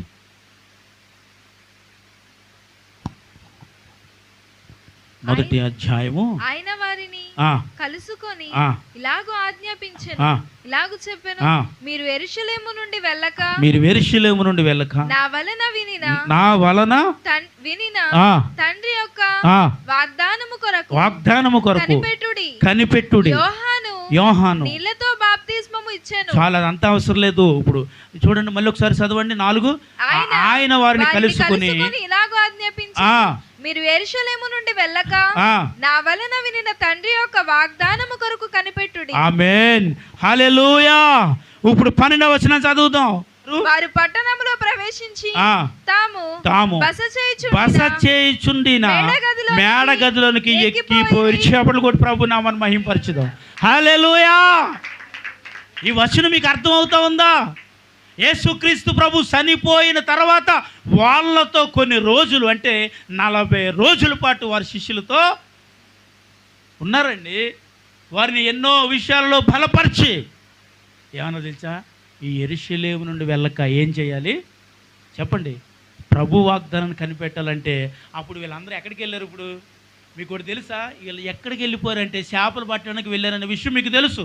యేసయ్యని చంపబడిన తర్వాత వాళ్ళు మళ్ళీ ఎక్కడికి వెళ్ళారు? లోకంలోనికి వెళ్ళారు. వెళ్ళిన తర్వాత ఆయన వాళ్ళ దగ్గరికి వచ్చి మాట్లాడి చెప్పినప్పుడు మళ్ళీ వీళ్ళందరూ ఎక్కడికి వెళ్ళొచ్చా? మేడ గదిలోనికి కూడుకున్నారు. ఆమేన్, హల్లెలూయా. మేడ గదిలోనికి వచ్చి కూర్చుని ఏం చేశారు? ఇప్పుడు ప్రభువుని కనిపెడతాం మొదలుపెట్టారు. అంటే దేవుని ఆత్మను పొందుకున్నారు. అప్పుడు దేవుని ఆత్మ పొందుకున్న తర్వాత ఒక్కొక్కరు సింహాలుగా మారిపోయారు. చప్పట్లు కొట్టండి ఇప్పుడు, గట్టిగా గట్టిగా. ఇప్పుడు ఒక్కొక్కరు ఎలా మారిపోయారంటే అగ్నిలో మారిపోయారంట. అంటే ఏం చేశారయ్యా మేడగదిలో? దేవుని ఆత్మ వాళ్ళని వచ్చి తాకే వరకు ఎవరి దగ్గరికి వెళ్ళి దేవుని సువార్త వాళ్ళకి చేయలే. దేవుని ఆత్మను సంపాదించుకున్న తర్వాత ఒక్కొక్కరు వెళ్ళి దేవుడు మాట చెప్తుంటే కింద పడిపోయి కొట్టేసుకుంటూ స్వస్థతలు వచ్చేస్తూ, ఆరోగ్యాలు వచ్చేస్తూ, మార్పు వచ్చేస్తుంది, మార్పు అనేది వచ్చి రక్షణ వచ్చేస్తున్నాయి. స్తోత్రం చెప్పండి, హల్లెలూయా. కానీ అంతకుముందు వారు అవిశ్వాసములోనే ప్రయాణించారు. కానీ ఎప్పుడైతే దేవుని ఆత్మ వారి మీదకి దిగి వచ్చిందో అవిశ్వాసులను విశ్వాసులుగా మార్చారు. చప్పటి కూడా ప్రభు నామన్న, హల్లెలూయా. అవిశ్వాసులను ఏం చేశారండి? ఎప్పుడు జరిగింది ఇది చెప్పనండి? ఎప్పుడు జరిగింది ఇది? దేవుని ఆత్మ వాళ్ళ మీదకి వచ్చిన తర్వాత జరిగింది. ఆమె హల్లెలూయా. అంటే మనం కొన్ని ప్రార్థనలు చేస్తూ ఉంటాం. కొన్ని ప్రార్థనలు, కొన్ని అవసరతలను బట్టి మీ కుటుంబాల కొరకు, అవసరతల కొరకు ప్రార్థన చేస్తూ ఉంటాం. ఆ ప్రార్థన చేసేటప్పుడు మొదటగా మనం చేయాల్సిన పని ఇదే. ఏంటో తెలుసా అండి? ప్రభువుని మొదట కనిపెట్టాలి. ప్రభు ఆత్మ నీ మీద పని చేయాలి. అప్పుడు నువ్వు దేని కొరకైనా ప్రార్థన చేయగలగాలి. ఆమె హల్లెలూయా. అంటే మనము దేవుని ఆత్మ కొరకు ముందు ప్రయాస క్రైస్తవుడు ఖచ్చితంగా పడాలి. ధనం కొరకు పడకండి, ఈ లోక విషయంలో పడకండి, పనికిరాని వ్యర్థమైన వాటి కొరకు ఆశపడకండి, పనికిరాని ప్రతిదాని కొరకు ఆశపడి నిరాశలోనికి వెళ్ళిపోకండి. ఆశపడి దేని కొరకు కొలిసా? రక్షింపబడిన నేను మొదటగా దేవుని ఆత్మని నేనేం చేయాలి? పొందుకోవాలి. రక్షణ పొందిన ప్రతి ఒక్కరిపై దేవుని ఆత్మ ఉంటే దేవుడు అంటున్నాడు, వారు నా వారు, లేకపోతే నా వారు కాదు. హల్లెలూయా. మేడగది అనుభవం ప్రతి క్రైస్తవుడికి ఉండునుగాక. ఇక్కడ కూర్చున్న మనకి ఉండునుగాక. లేచి నిలబడదాం, అందరూ లేచి నిలబడండి. దేవుని ఒక మహాకృపను బట్టి, దేవా నీ సన్నిధిలో కూడి వచ్చిన నన్ను, ఇక్కడ కూడి వచ్చిన మమ్మలను మేడగది అనుభవాల కొరకే ప్రార్థిస్తున్నాం తండ్రి.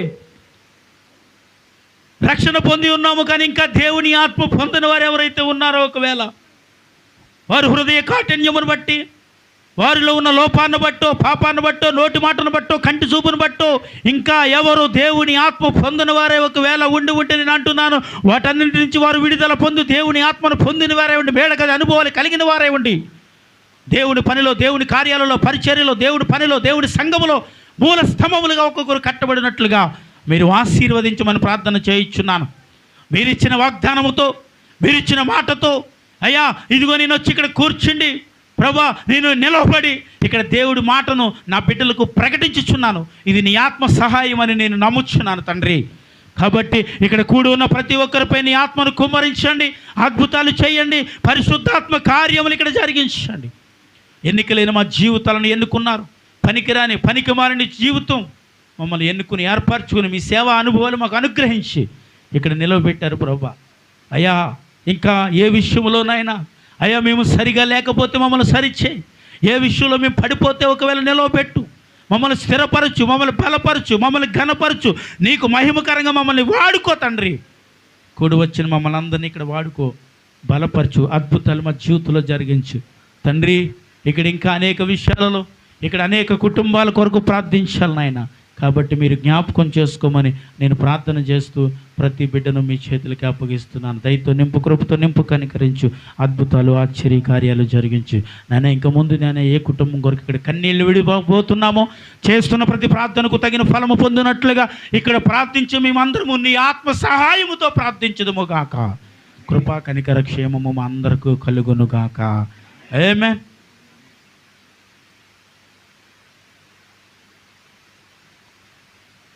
వందనాలమ్మా, అందరికీ నా వందనాలు, అందరికీ వందనాలు.